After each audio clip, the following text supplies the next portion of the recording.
Bienvenue dans cette nouvelle vidéo où on va voir ensemble comment donner du sens à son épargne avec 3 idées précises. Je vais vous expliquer qu'est-ce que je ferais si aujourd'hui je ne savais pas où mettre mon argent pour donner du sens à mon épargne et je vais vous dire pourquoi je ferais ça. D'abord, que veut dire donner du sens à son épargne? Ça veut tout simplement dire investir son argent pour la réalisation d'un projet qui nous tient à cœur, qui a un sens pour nous. Ça peut être un projet local, un projet environnemental, un projet social, un projet culturel, un projet patriote, peu importe, tant que ça a un sens pour nous, tant que ça résonne avec nos valeurs. Parce que quand on laisse notre argent dans une banque, on finance des projets qu'on n'a pas forcément envie de financer. Par exemple, le livret A, je suis le premier à dire qu'il faut un livret A pour son épargne de précaution, j'en parle d'ailleurs juste ici dans la vidéo, mais c'est vrai que le livret A, il permet, l'argent qui est sur le livret A, permet de créer des logements sociaux.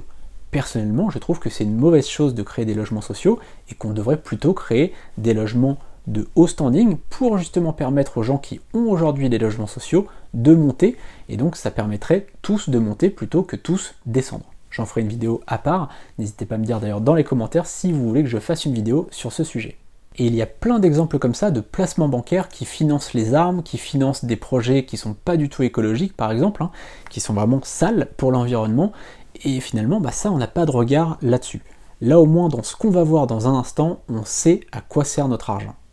La première idée, c'est d'investir dans des startups, par exemple sur Tudigo, qui est une plateforme où vous pouvez acheter des parts d'une entreprise, donc d'une startup, et ça va être des entreprises souvent locales, environnementales, sociales, bref, il y en a un peu pour tous les goûts, et finalement vous allez pouvoir vraiment financer ces entreprises, les aider à croître, les aider à avoir vraiment un impact positif, et ça je trouve ça vraiment génial.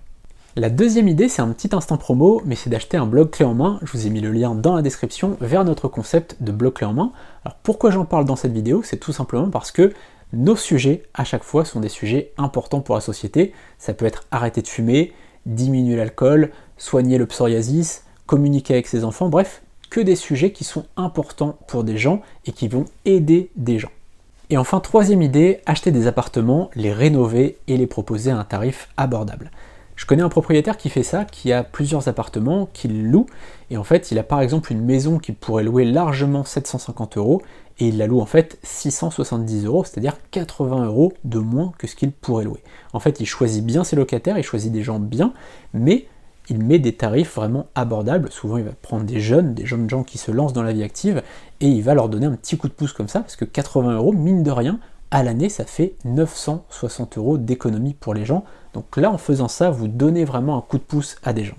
Voilà, c'est la fin de cette vidéo. Je vous mettrai dans la description le lien vers notre concept de blog clé en main et vers Tudigo si vous souhaitez donner du sens à votre épargne. A très bientôt pour une prochaine vidéo. N'hésitez pas à vous abonner et à activer la cloche pour ne rien manquer. Salut!